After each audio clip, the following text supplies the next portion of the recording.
సన్నజాజులు, కనకాంబరాలు, మధువం చక్కగా అల్లిన మాల చేత్తో పట్టుకుని గదిలో అడుగుపెట్టిన కామేశ్వరమ్మ మంచం మీద బోలా పడుకుని ఉన్న కూతురిని చూస్తూనే గాబరాగా ఏవే ఇంకా జడైనా వేసుకోలేదు.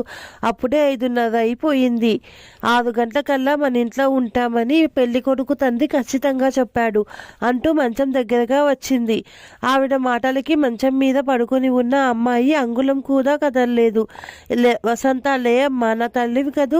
ఆవిడ పూలదండ పక్కనే ఉన్న టీపాయ మీద పెట్టి కూతుర్ని బలవంతంగా లేపసాగింది.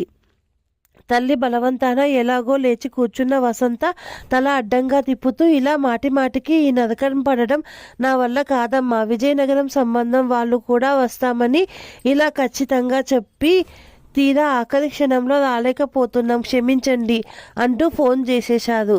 ప్రతి సంబంధం వాళ్ళకి ఆకాశరామన్న ఉత్తరాలంటూ ఏవో అందుతున్నాయని మనకు మధ్యవర్తుల ద్వారా తెలుస్తూనే ఉంది. విజయనగరం వాళ్ళు రామని పట్టిమని 10 రోజులు కూడా కాలేదు. మరో సంబంధం తెచ్చారు. వాళ్ళ ముందు కూర్చో అంటున్నారు. ఇలా ఎన్నాళ్ళమ్మా? ఏ తప్పు చేయకుండా ఇలాంటి శిక్ష అనుభవించే కంటే పెళ్లి మాటే మరిచిపోయి హాయిగా బతకడం 1000 రెట్లు నయం అంది. మంకెన్న పువ్వుల్లా మారిన వసంత కళ్ళ నుంచి నీళ్లు జలజలా రాలాయి. కూతురి బాధ చూసి తల్లి కూడా కన్నీళ్లు పెట్టుకుంటూ, అలా అనకు తల్లి. నీకు ఈ సంబంధం కుదిరితే నడిచి 7 కొండలు ఎక్కి తలనీలాలు సమర్పించుకుంటానని ఆ వెంకటేశ్వర స్వామికి మొక్కుకున్నాను. ఆ 7 కొండలవాడు ఈసారి మనల్ని తప్పకుండా గట్టెక్కిస్తాడు. లే, నా మాట విని చప్పున తయారవ్వు. నా బంగారు తల్లివి కదూ. నిన్ను చేపట్టే అదృష్టం లేక ఇప్పటిదాకా ఇలా అన్ని సంబంధాలు తప్పిపోయాయి. కానీ ఈ సంబంధం తప్పకుండా కుదురుతుంది. చూడు, లే, ఇవిగో ఈ జడ వేసుకొని ఈ పువ్వులు పెట్టుకో, కళ్ళకి కాటుక, ముఖాన బొట్టు చక్కగా పెట్టుకో అంటూ కూతురిని లేవదీసి పూలదండ చేతికిచ్చింది. పువ్వులు పెట్టుకుంటానులే కానీ కాటుక మాత్రం పెట్టుకోను. మధ్యాహ్నం నుంచి ఏడ్చి కళ్ళు మండిపోతున్నాయి. తల కూడా నొప్పిగా ఉంది. పువ్వులు తీసుకుంటూ అంది వసంత. సరేలే, ఏదో నీకు నచ్చినట్టు తయారవ్వు. వేడిగా ఒక కప్పు కాఫీ తెస్తాను, తాగు, కాస్త సర్దుకుంటుంది. కామేశ్వరమ్మ టైం చూసుకొని హడావిడి పడుతూ వంటింట్లోకి నడిచింది. దాదాపు గంట తర్వాత ముందు గదిలో సోఫాలో బాగా తల వంచుకొని కూర్చుంది వసంత. తల పైకెత్తితే బాగా ఎర్రబడి ఉబ్బి ఉన్న తన కళ్ళు వాళ్ళకి అసహ్యంగా కనిపిస్తాయేమో అని తల మొదటి నుంచి బాగానే దించుకొని ఉంది. మాకు నీ మొహం అస్సలు కనిపించడం లేదు, తల కాస్త పైకెత్తమ్మా అని పెళ్లికొడుకు తల్లి నవ్వుతూ అనేసరికి తప్పనిసరిగా తల కాస్త పైకెత్తి పెళ్లికొడుకు వైపు ఓద చూపు చూసి మళ్ళీ వెంటనే తల దించేసుకుంది. పెళ్లికొడుకు తెల్లగా పొడుగ్గా బానే ఉన్నాడు అనుకుంది మనస్సులో. పెళ్లివారు ప్రసన్నంగానే ఉన్నారు. పెళ్లికొడుకు తల్లి నవ్వుతూ కొడుకుతో, ఏరా ఏమంటావు అంటూ అక్కడికక్కడే అడిగేసింది. పెళ్లికొడుకు చిన్నగా నవ్వినట్టున్నాడు. మీ ఇష్టం నాన్న అని మాత్రం మాట వినిపించి, ఇష్టం నాన్న అన్న మాట మాత్రం వసంత గుండె ఒక్కసారిగా జల్లుమంది. అప్రయత్నంగా తలెత్తి తల్లి వైపు తండ్రి వైపు చూసింది. ఇద్దరి ముఖాలు పువ్వుల్లో వికసిస్తున్నాయి. ఇంతలో పెళ్లికొడుకు కూర్చున్న సోఫా పక్కనే చిన్న స్టూలు మీద ఉన్న ఎర్ర రంగు ఫోను మోగింది. ఒక్క క్షణం వసంత తండ్రి అంతరాయానికి క్షమాపణలు చెబుతూ వెళ్ళి ఫోన్ తీశాడు. హలో, 553873 అండి? అవునండి, ఎవరు కావాలి మీకు? అక్కడ రామచంద్రరావు గారు ఉన్నారు కదా, ఆయన్ని ఒక్క క్షణం ఫోన్ దగ్గరికి పిలుస్తారా? రామచంద్రరావు గారా? అప్రయత్నంగా పైకి అనేసిన వసంత తండ్రి ఏదో సందేహిస్తూ ఒక్క క్షణం ఆగాడు. ఏమిటండి, నాకా ఫోను? పెళ్లి కూతురు తండ్రి నోట వెంట తన పేరు వినగానే పెళ్లికొడుకు తండ్రి సోఫాలో నుంచి లేచి ఫోన్ దగ్గరగా వస్తూ అడిగాడు. ఎవరో మిమ్మల్ని అడుగుతున్నారు. విధి లేక రిసీవర్ పెళ్లికొడుకు తండ్రి చేతిలో పెట్టి పక్కకి తప్పుకున్నాడు వసంత తండ్రి. పెళ్లికొడుకు సోఫాలో జరిగి తండ్రికి చోటిచ్చాడు. రామారావు కొడుకు పక్కన కూర్చుంటూ రిసీవర్ చెవి దగ్గర పెట్టుకొని, హలో, నేనే రామచంద్రరావుని అని అన్నాడు. ఫోన్ మోగిన క్షణం నుంచి టెన్షన్ అనుభవిస్తున్న వసంత సిగ్గుమాటే మర్చిపోయి తలెత్తి ఫోన్లో మాట్లాడుతున్న పెళ్ళికొడుకు తండ్రి వైపే చూడసాగింది. రామచంద్రరావు గారు, నమస్తే. నేనెవరో మీకు తెలియదులేండి. అట్లే మాట్లాడే మీ సమయాన్ని వృధా చెయ్యను. మీరు మీ అబ్బాయికి వసంతని చేసుకోవాలని నిశ్చయించుకున్నారా? రామచంద్రరావుకి ఒక్క క్షణం ఏమని జవాబు ఇవ్వాలో తోచలేదు. క్షణంలో సర్దుకొని, నీకెందుకు ఆ విషయం అని ప్రశ్నించాడు. అవతలి నుంచి చిన్న నవ్వు వినిపించింది. బాగా అడిగాడు. ఎంతైనా క్రిమినల్ లాయర్ కదా. నిజమే, మీరు నిశ్చయించుకున్నారా లేదా అన్న విషయం నాకెందుకులే. కాకపోతే నా ధర్మంగా నేను మీకొక చిన్న సలహా ఇవ్వదలచి ఈ ఫోన్ చేశాను. మీరు కేసుల్ని అట్టే నాన్పకుండా తొందరగా తెమిల్చే గొప్ప లాయర్గా సిటీలో పేరు పడ్డారు. ఈ సంబంధం విషయంలో కూడా అంత చురుగ్గా ప్రవర్తిస్తే మాత్రం అది కేవలం మీ తొందరబాటుతనమే. మీ అబ్బాయి జీవితమే ఒక క్రిమినల్ కేసు అయిపోతుంది. తప్పదు, ఉంటాను, నమస్కారం అంటూ ఫోన్ పెట్టేశాడు. రామచంద్రరావు సాలోచనగా రిసీవర్ పెట్టేశాడు. ఇటు తిరిగేసరికి ఉబ్బి ఎర్రగా ఉన్న కళ్ళతో సూటిగా చూస్తున్న పెళ్లి కూతురు కనపడి మనస్సులో పడిన సందేహం అనుమానమై మొలకెత్తడం ప్రారంభించింది. ఆయన ఒక్క క్షణం ఆలోచించాడు. నిజానికి ఇందులో ఏమీ లేకపోవచ్చు. ఇదంతా ఎవరో కక్ష కట్టి చేస్తున్న పని కావచ్చు. కానీ ఇది మామూలు విషయం కాదు. కన్న కొడుకు కలకాలం కలిసి కాపురం చేయాల్సిన విషయం. సందేహాలు అనుమానాలతో మొదలుపెట్టి క్రిమినల్ కేసులా విచారించదగినది కాదు. సందేహాలకి అనుమానాలకి చోటే ఉండకూడని విషయం. రామచంద్రరావు గారు క్షణంలో ఒక నిర్ణయానికి వచ్చి భార్య కొడుకు వైపు చూస్తూ లేవమన్నట్టు కళ్ళతోనే సైగ చేశాడు. తర్వాత చక్రధరరావు వైపు తిరిగి చేతులు జోడిస్తూ మేం ఇంక సెలవు తీసుకుంటాం అన్నాడు. ప్రేక్షకులు ముగ్గురికి విషయం అర్థమై ముఖాలు కరతప్పాయి. పెళ్లి కూతురు వసంత తల మళ్ళీ భూమిలోకి వంగిపోయింది. వసంత తండ్రి మాత్రం చిగురంత ఆశతో పెళ్ళికొడుకు తండ్రి వెనుక నడుస్తూ, నన్ను రేపు మీ ఇంటికి రమ్మంటారా అంటూ ప్రశ్నించాడు వినయంగా. నేను మళ్ళీ ఫోన్ చేస్తాను అన్నాడు రామచంద్రరావు. భార్య బిడ్డలతో సాగిపోయాడు. నిస్సహాయంగా వెనక్కి వచ్చిన చక్రధరరావు సోఫాలో నిశ్చలంగా కూర్చొని ఉన్న కూతురిని మొహంలోని విషాద గాంభీర్యాన్ని చూసి నిలువున నీరైపోయాడు. కూతుర్ని ఎలా పలకరించి సంపాదించాలా అని అతడు ఇంకా ఆలోచిస్తూ ఉండగానే వసంత నోరు విప్పింది. నాన్న, ఈ క్షణం నుంచి నా పెళ్లి ప్రయత్నాలు మానేస్తారా, లేకపోతే ఈ రాత్రికే నన్ను ఎలాగోలా ఆత్మహత్య చేసుకొని చచ్చిపోమ్మంటారా? కూతురి మాటలకి కామేశ్వరమ్మ గొల్లుమంది.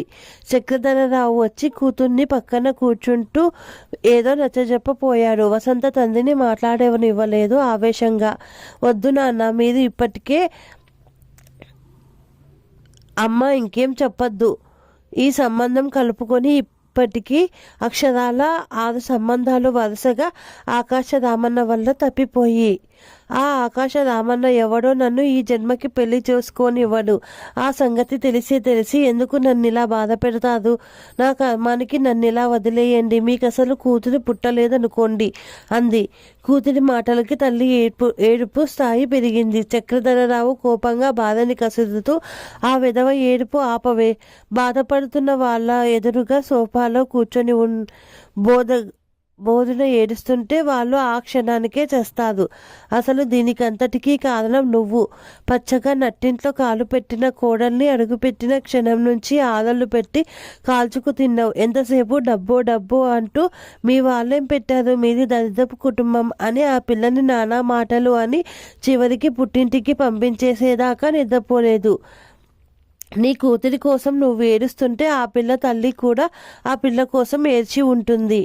ఆ పిల్ల తల్లి కడుపు కోత మనకి ఉసురై ఏడిపిస్తుంది. చేసుకున్న వాళ్ళకి చేసుకున్నంత మహాదేవా, అనుభవించు అన్నాడు.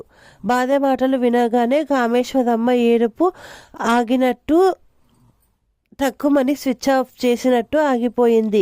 మరుక్షణం భర్త వైపు కొరకరా చూస్తూ, అవునవును, అక్కడికి లోకంలో ఆడాళ్ళంతా వాళ్ళ కోడళ్ళని నెత్త మీద పెట్టుకు చూస్తుంటేనే వాళ్ళ కూతుళ్ళకి పెళ్ళిళ్ళు అవుతున్నాయి. లేకపోతే ఇలాగే అఘోరిస్తున్నారు.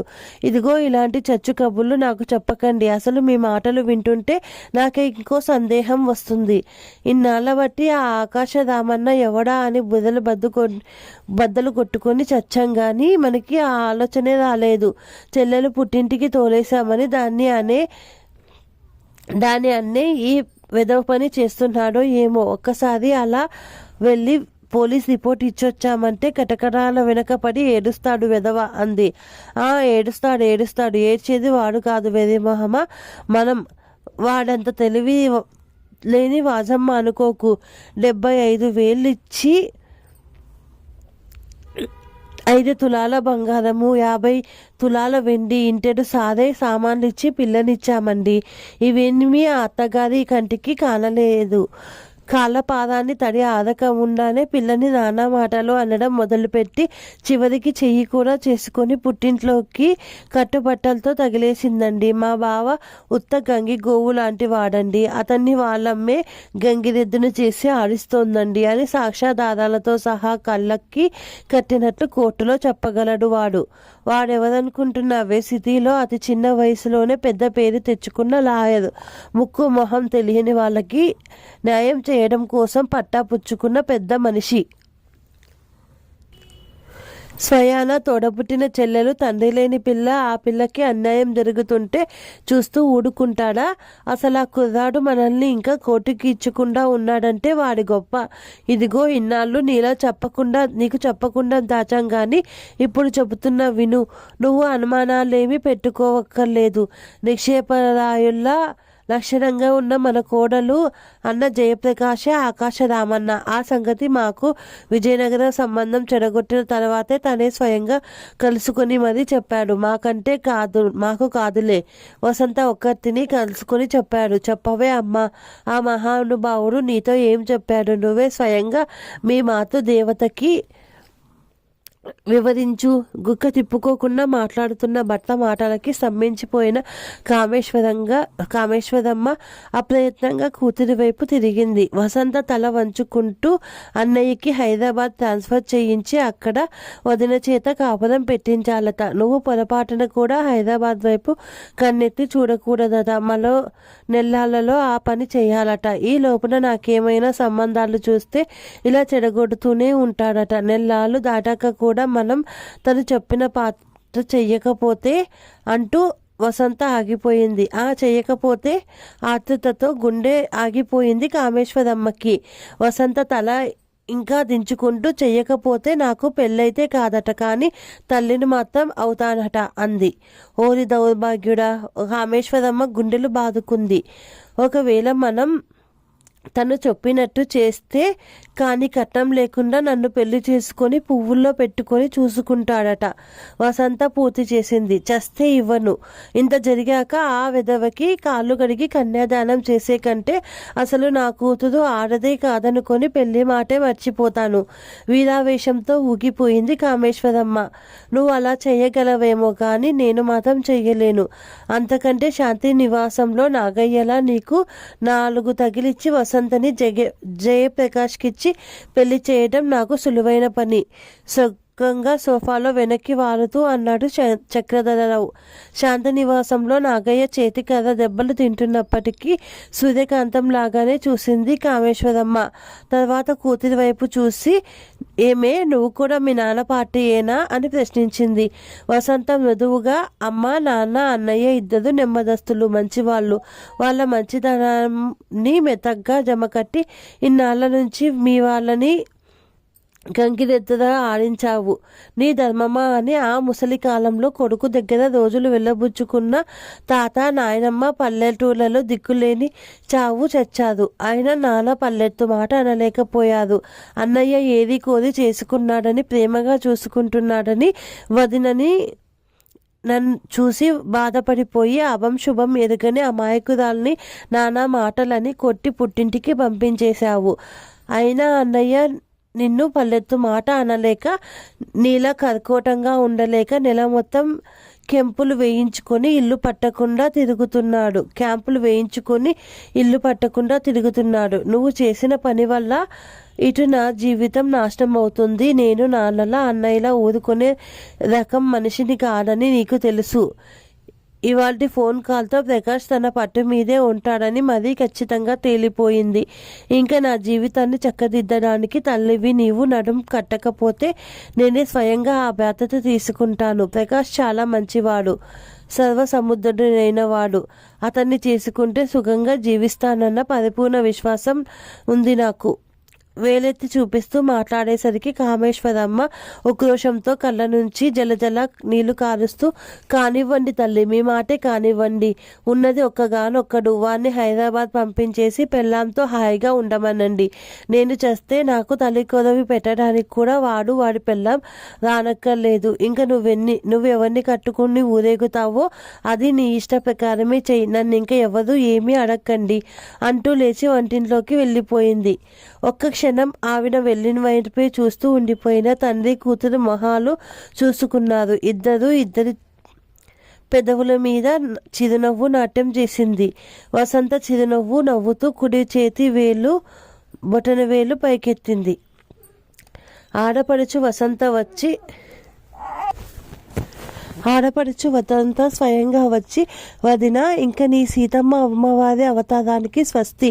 వచ్చే నెలల్లో నువ్వు మీ ఆయన చల్మోహనరంగా అంటూ హైదరాబాద్ చిక్కేస్తున్నారు. ఈ మాట చెప్పగానే అన్నయ్య మొహం ఎంతలా వెలిగిందంటే, పాపం నిజంగా జాలేసిందనుకో. ఈ వేళ రాత్రికి నీ పతిదేవుడే స్వయంగా వచ్చి విజయం చేస్తున్నాడు అంటూ చెప్పేసరికి కళ్యాణి ముందు నమ్మలేదు. తర్వాత వసంత వివరంగా చెప్పిన కథంతా విని నిర్ఘాంతపోతూ, ఏమిటి నువ్వు చెప్తున్నది వసు? మా అన్నయ్య నిజంగా అలా ఆకాశరామన్న ఉత్తరాలు రాసి నీ పెళ్ళిళ్ళు చెడగొట్టాడా అంటూ ప్రశ్నించింది. లేదు, ఆకాశ సీతమ్మని నేనే రాసుకున్నాను నా పెళ్లి వారికి ఉత్తరాలు. వసు, ప్లీజ్ చెప్పు, మా అన్నయ్య అంత దారుణంగా ప్రవర్తించాడా? కళ్యాణి ప్రశ్నకి చురుగ్గా చూసింది వసంత. ఇందులో దారుణమేముంది? చేతనైనంత సొమ్ము ఇచ్చి చెల్లికి పెళ్లి చేశాడు. ఆ అత్తగారికి అదేమీ కళ్ళకి ఆనలేదు. ఆవిడకి కడుపు నిండా డబ్బాకలే. పెళ్ళై పట్టుమని 2 ఏళ్ళు కాకుండా అత్తగారి చేతిలో నానా బాధలు పడి ఆవిడ గెంటేస్తే మొహం వేలాడేసుకొని పుట్టిల్లు చేరిన చెల్లెల్ని చూసి ప్రేమాభిమానాలు గల ఏ అన్న కడుపు మండకుండా ఉంటుంది? కళ్యాణి శాంతంగా, వసంత, నువ్వు చెబుతున్నంత నిజమే కావచ్చు, కాదనను. కానీ తన చెల్లి కోసం మరో ఆడపిల్లని ఇంత దారుణంగా మా అన్నయ్య ఏడిపించాడంటే మాత్రం నేను నమ్మలేను. ఆ పిల్ల ఇష్టాలు తెలుసుకోకుండా నేను నిన్ను పెళ్లి చేసుకుంటానులే అని ఉద్ధరింపు మాటలు చెప్పే మనిషి కాదు మావాడు. నిజం చెప్పు, వాడు ఆకాశ రామన్న అయితే నువ్వు ఆకాశ సీతమ్మవి కదూ అంది. పట్టుబడ్డట్టు చూసింది వసంత. తర్వాత సిగ్గుగా నవ్వుతూ, మీ అన్న మీద నీకెంత నమ్మకం వదినా అంది. అప్పటికి కళ్యాణి కాస్త రిలీఫ్గా నవ్వుతూ, దొరికావు కదా, ఇంకా చెప్పు అంది. వసంత సిగ్గుపడుతూనే, మీ పెళ్ళి అయినప్పటి నుంచి నేను మీ అన్నయ్య ఒకరినొకరం ఇష్టపడుతూనే ఉన్నాం. నీకోసం మీ అన్నయ్య మన ఇంటికి వస్తే నేను కాస్త చనువుగా మాట్లాడేసరికి మా అమ్మ నన్ను కేకలేసేది. ఆవిడకి నన్ను గొప్ప ఇంటి కోడల్ని చేయాలన్నది ఆరాటం. మనసున్నవాడే గొప్పవాడని ఆవిడకి తెలీదు. ఏం చేయాలా అని మేమంతా తర్జనలు పడుతూ ఉండగానే ఆవిడ నిన్ను ఇక్కడికి పంపించేసింది. ఇంకా ఒక్క దెబ్బకి 2 పిట్టలు కొట్టేద్దాంలే అని ఈ ప్లాన్ నేనే మీ అన్నయ్యకి చెప్పాను. పెళ్లి సంబంధం రావడం తరువాయి.